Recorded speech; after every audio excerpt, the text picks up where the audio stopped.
Hello everyone, good morning সবাইকে। আশা করি তোমরা সবাই ভালো আছো, আমিও খুব ভালো আছি। তো এই দেখো বাবুসোনার বাবা ঘুমাচ্ছিল, প্রায় 7টা বাজতে গেছে। কালকে বাবুসোনা প্রায় 10টার দিকে ঘুমিয়েছে, তো তাই এখনও ঘুমাচ্ছে। তো সকালবেলায় উঠে দেখি মা উঠোনটা ঝাড় দেয়নি, সেজন্য আমি উঠোনটা ঝাড় দিয়ে নিচ্ছিলাম। আর বাবা কাজে যাবে, সেই জন্য উঠোন ঝাড় দিতে পারেনি, নয়তো অন্য কোনো দিন ঝাড় দিয়ে নেয় সকাল সকাল। তো আজকে আমি ঝাড় দিচ্ছিলাম, ঝাড় দেয়নি সেই জন্য। তো আমাদের উঠোনটা অনেক বড়, তো তাই জন্য সময় লাগে অনেক। তো দেখলাম টাইম কলে জল চলে এসছে, সেজন্য বালতিতে ভরে নিচ্ছিলাম। সকালে পুজো দেওয়ার পর ঠাকুরের থালা বাসনগুলো মাজা হবে সেই জন্য।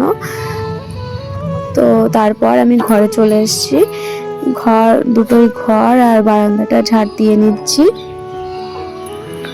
তো মা আর বাবা কি কথা বলছিল, তো প্রায় আমার ঝাড় দেওয়া হয়ে গেছে। ঝাড় দেওয়ার পর আমি ঘরটা লেপে নিচ্ছি, মানে দরজার সামনে আর কি একটুখানি জায়গায় লেপে নেওয়ার পর আমি বাবুসোনার জামা কাপড়গুলো কলের পাড়ে নিয়ে যাচ্ছি ধোয়ার জন্য। তো টাইম কলের জলে আমি বেশিরভাগ টাইমে ধুই সকালবেলায়। যদি বাবুসোনা উঠে পড়ে, যদি আমিও ওর সাথে সাথে উঠি, তাহলে অনেক সময় জল পাই না, তো সেই জন্য কলের জলে সেই তখন ধোয়া হয়। তো যখন জল পাই আমি তখন টাইম কলের জলেই আমি জামা কাপড়গুলো ধুয়ে নিই। ওর সব দিন তো সমান হয় না আর কি। তো ধোয়ার পর আমি মেলে দিয়ে চলে এসেছি ঘরে, দেখি বাবুসোনা উঠে পড়েছে। তো ওকে জামা কাপড় পরিয়ে আমি রাস্তার দিকে চলে এসেছি। তো দেখো বাজারে অনেক লোক।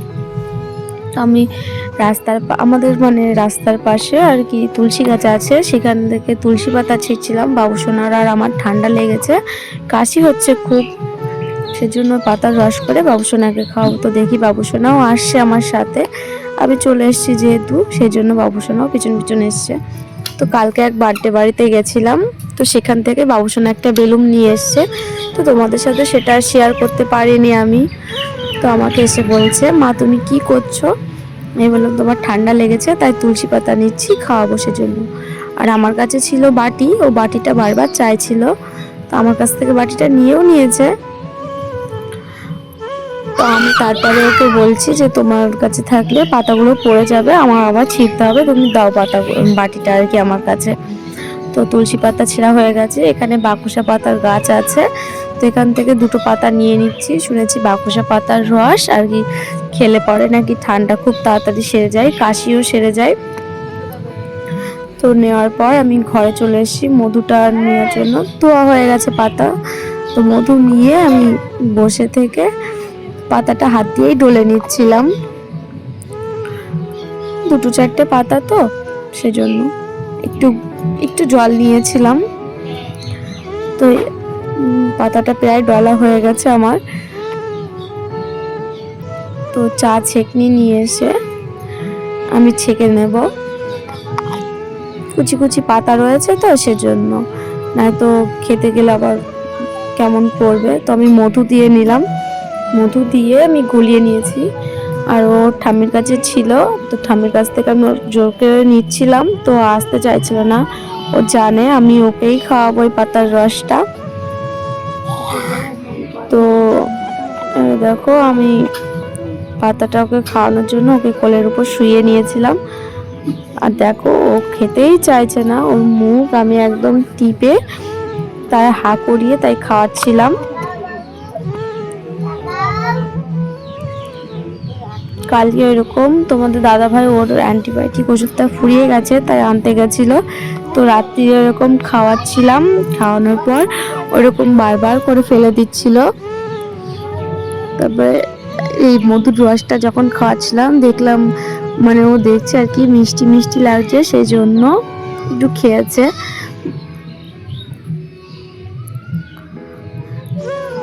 ওষুধও আমার এরকম জোর করেই খাওয়াতে হয়, নয়তো খেতে চায় না।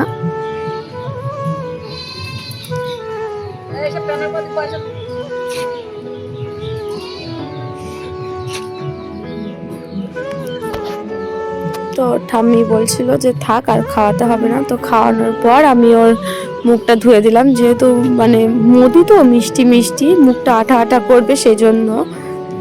তো আমার কাছে বায়না করছিল ফোনটা দেওয়ার জন্য, তো আমি ওকে দিইনি।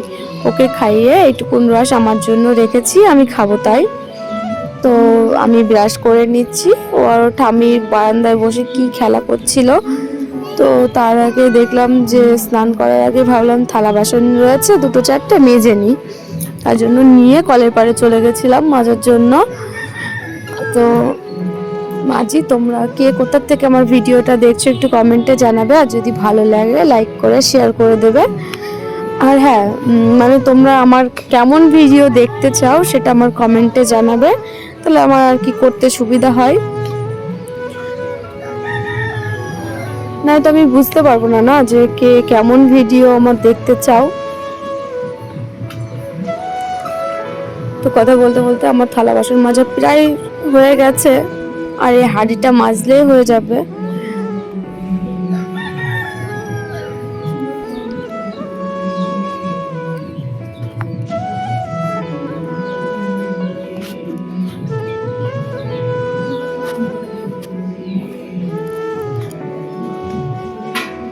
তো আমি ভিডিও যেহেতু পারি না, তাও কোনো মতে করছি আর কি। তোমরা যদি আমার পাশে থাকো আমার আগ্রহটা আরও বেশি বেড়ে যাবে। মানে আমি তো ভাবিনি কখনো ভিডিও করব, কিন্তু ইচ্ছা বলে না, মানুষের ইচ্ছা কত কি না হয়। তো কথা বলতে বলতে আমার থালা বাসন ধোয়া হয়ে গেছে। ধোয়ার পর আমি ঠাকুর ঘরে চলে গেছি স্নান করে। তো দেখো সকাল সকাল তোমরাও মাকে একটু দর্শন করে নাও। তো সকালবেলায় ভালোই ঠান্ডা থাকে, তো তার জন্য চাদরগুলো আর খুলে দিচ্ছি না। তো সকালে বাসি ফুলগুলো আমি ফেলে দিয়ে ঠাকুর ঘরটা ঝাড় দিয়ে নিচ্ছি। তো এই যে ফুল আমাদের কাছে ফোটেনি আজকে, দেখি তো পাশের বাড়ির থেকে চেয়ে নিয়ে এসছি। আর বাবুসোনা এসে দুষ্টুমি করছিল। তো আমার ফলগুলো প্রায় কাটা হয়ে গেছে, তো দুধ কলা দেবো, তো সেজন্য কলা ছিলে নিচ্ছিলাম, ছিলে বাটায় দিয়ে দিচ্ছিলাম। আমরা দুধ আর কি যদি সকালে পাই তাহলে সকালে, আর মানে দুপুর বেলায় দিই। আর যদি দুপুর বেলায় পাই তাহলে দুপুর বেলায় আর সন্ধ্যা বেলায় দিই। তো তার সাথে আজকে শনিবার, সেজন্য ফল প্রসাদও আছে। তো আমি প্রদীপগুলো ধরিয়ে নিচ্ছিলাম। ধরানোর পর ওই মা কালীকে প্রসাদ দিয়ে এসে মাকে সিঁদুর পরিয়ে দিচ্ছিলাম। তো মাকে সিঁদুর পরিয়ে আমি পায়ের গোড়ায় ফুল দিয়ে দিচ্ছিলাম। দেওয়ার পর আমি পুজোটা দিয়ে নিই।